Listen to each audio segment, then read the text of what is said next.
Kerala story 2 കേരളത്തെക്കുറിച്ചല്ലെന്ന് നിർമ്മാതാവ് love ജിഹാദിന്റെ ഇരയെന്ന് അവകാശപ്പെട്ട ഉത്തരേന്ത്യയിൽ നിന്നുള്ളവരെ വേദിയിലെത്തിച്ചാണ് അണിയറ പ്രവർത്തകർ മാധ്യമങ്ങളെ കണ്ടത്.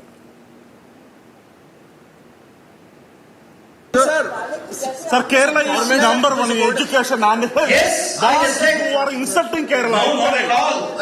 I love it. I've done documentaries for Kerala. Let me ask you a straight and simple question. On the floor of assembly, the then CM had put a report.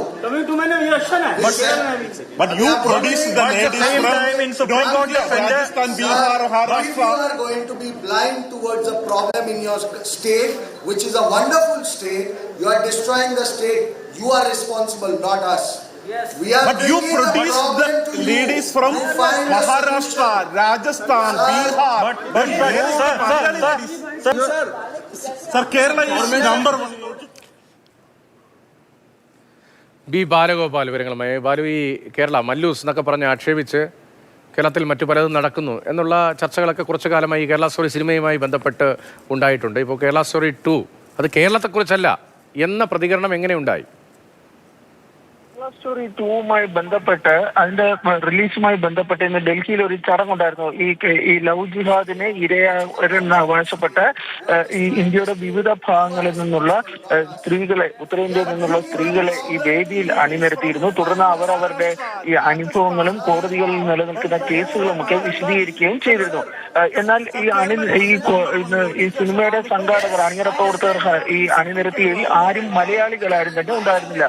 തുടർന്ന് ഈ ചിത്രത്തിന്റെ നിർമ്മാതാവ് ആയ വിപുൽ അമൃതലാൽ ഷായോടും അതുപോലെ തന്നെ സംവിധായകനായ കാമാഖ്യ നാരായൺ സിംഗിനോടും ഈ കേരള സ്റ്റോറി 2ന്റെ കേരളവുമായുള്ള ബന്ധം എന്താണ് എന്ന കാര്യം ഈ മാധ്യമ പ്രവർത്തകർ ചോദിച്ചത്. കാരണം ഇതിൽ അണിനിരത്തിയവർക്കോ കേരളത്തിൽ നിന്നുള്ള ആരെയും അണിനിരത്തിയിരുന്നില്ല. ചിത്രത്തിന്റെ ഈ കഥയുമായി ബന്ധപ്പെട്ട അവിടെ പ്രദർശിപ്പിച്ചിരുന്ന പ്രൊമോയിലാകട്ടെ രാജസ്ഥാനിലെ, ഉത്തരേന്ത്യയിലെ ഒരു സംസ്ഥാനത്തെ പശ്ചാത്തലത്തിൽ ഉള്ള ഒരു സിനിമയാണ് എന്ന രീതിയിലാണ് അവതരിപ്പിച്ചത്.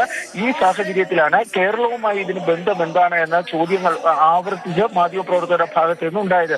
തുടർന്നാണ് കേരള സ്റ്റോറി 1 എന്ന് പറയുന്നത് കേരളവുമായി ബന്ധപ്പെട്ട സംഭവമായിരുന്നു. അതിൽ 26 അതിൽ പ്രതിപാദിക്കുന്ന വിഷയവുമായി ബന്ധപ്പെട്ട 26 പേരെ തങ്ങൾ ഹാജരാക്കിയിട്ടുണ്ടെന്ന് നേരത്തെ ഹാജരാക്കിയിരുന്നു. പക്ഷേ കേരള സ്റ്റോറി 2 എന്ന് പറഞ്ഞു കഴിഞ്ഞാൽ അതൊരു പാൻ ഇന്ത്യ സംഭവം, അല്ലെങ്കിൽ പാൻ ഇന്ത്യയുടെ മൊത്തത്തിൽ നടക്കുന്ന ഒരു വിഷയമാണ് എന്നാണ് ഈ സിനിമയുടെ അണിയറ പ്രവർത്തകർ. കേരള സ്റ്റോറി 2 അത് കേരളവുമായി ബന്ധമില്ലെങ്കിൽ പിന്നെ എന്തിനാണ് കേരള എന്ന പേര് അവിടെ ചേർത്ത് വെച്ചിരിക്കുന്നത് എന്ന ചോദ്യമുണ്ട്. ഇനി UP സ്റ്റോറി 2 എന്നോ, രാജസ്ഥാൻ സ്റ്റോറി 2 എന്നോ, മധ്യപ്രദേശ് സ്റ്റോറി 2 എന്നോ അങ്ങനെ പേരിടാനുള്ള ധൈര്യക്കുറവ് കൊണ്ടാണോ എന്ന കാര്യത്തിലും സംശയമുണ്ട്. എന്തായാലും കേരളത്തെക്കുറിച്ചല്ല എന്നാണ് നിർമ്മാതാവ് പറയുന്നത്. ബി ബാലഗോപാലാണ് വിവരങ്ങൾ നൽകിയത്.